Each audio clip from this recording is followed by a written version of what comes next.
Assalamualaikum warahmatullahi wabarakatuh. Halo, salam kenal. Nama saya Sofia Febriani dengan NIM E1B02310128. Ini merupakan tugas video pembelajaran interaktif dari mata kuliah KSP Perkembangan Peserta Didik yang diampu oleh Ibu Basyariah SPD MPD. Selamat menyaksikan.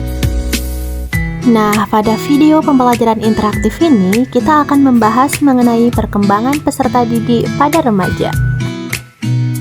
Gimana teman-teman? Seperti yang kita ketahui, masa remaja merupakan masa transisi yang penuh perubahan, baik secara fisik, emosional, maupun sosial. Perkembangan remaja dipengaruhi oleh berbagai faktor yang saling berinteraksi satu sama lain. Memahami faktor-faktor tersebut sangat penting untuk mendukung perkembangan remaja secara optimal.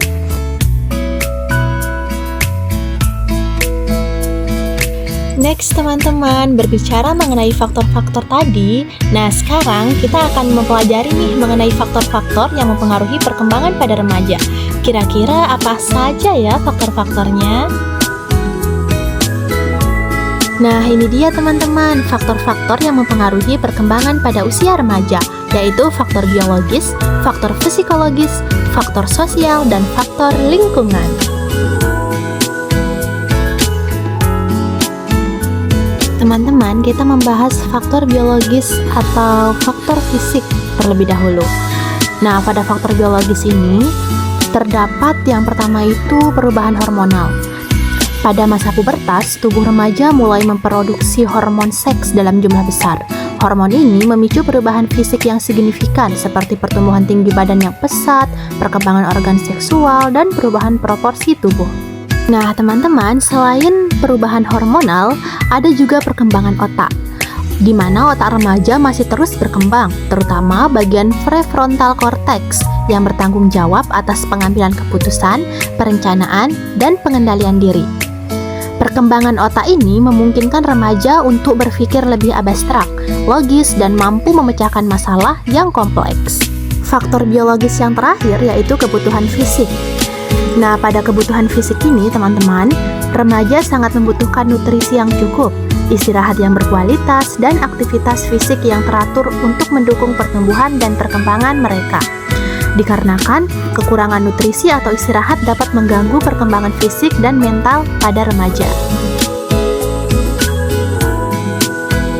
Nah, pembahasan kedua, kita akan membahas mengenai faktor psikologis atau faktor kejiwaan. Pada faktor psikologis, terdapat yang pertama identitas diri. Masa remaja merupakan masa pencarian jati diri, di mana remaja mencari tahu siapa mereka sebenarnya, apa minat dan bakat mereka, serta nilai-nilai apa yang mereka yakini. Faktor psikologis yang kedua yaitu emosi.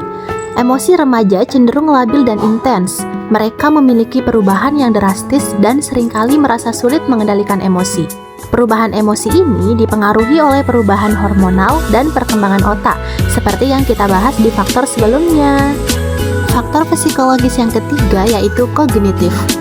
Kognitif merupakan kemampuan berpikir abstrak remaja yang semakin berkembang.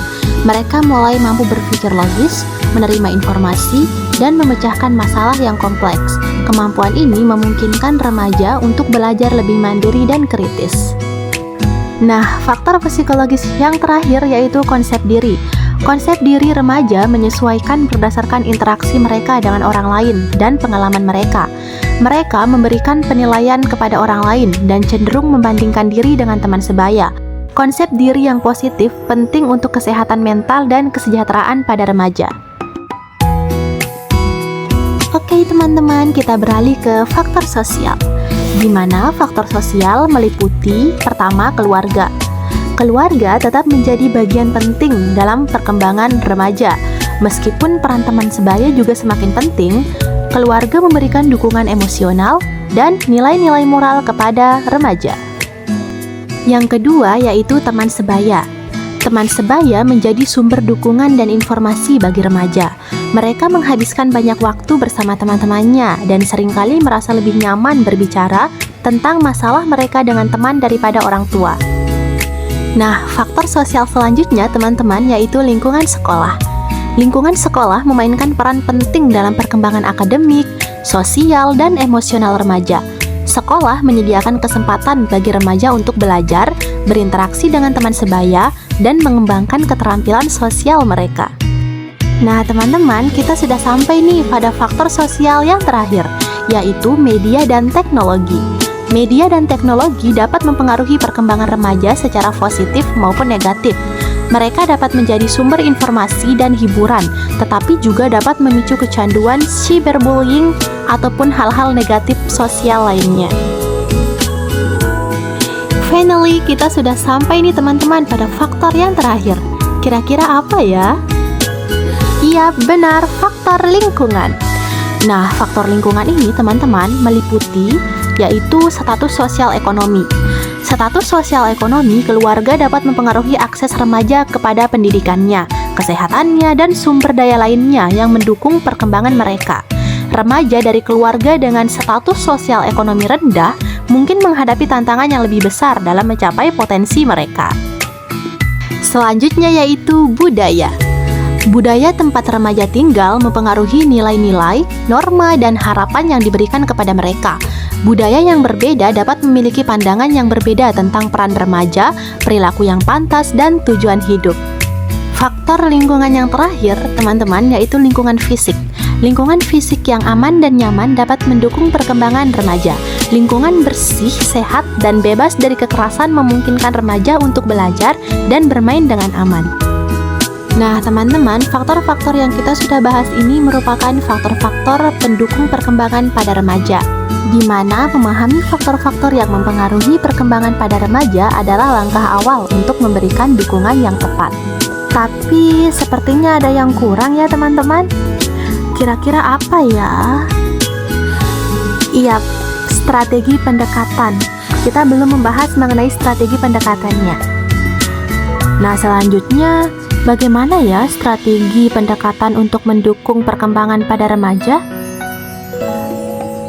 Berikut merupakan beberapa strategi pendekatan yang dapat digunakan untuk mendukung perkembangan pada remaja. Nah, ini nih teman-teman, strategi pendekatan untuk mendukung perkembangan pada remaja. Yang pertama itu, membangun hubungan yang positif. Yang kedua, memberikan dukungan emosional. Yang ketiga, menciptakan lingkungan yang aman dan mendukung. Yang keempat, mempromosikan kesehatan fisik dan mental. Dan yang kelima, mengajarkan keterampilan hidup. Sepertinya pembahasan ini cukup ya teman-teman. Saya mengucapkan terima kasih banyak kepada yang sudah menonton sampai akhir video saya. Jangan lupa di like, komen, dan share. Terima kasih. Assalamualaikum.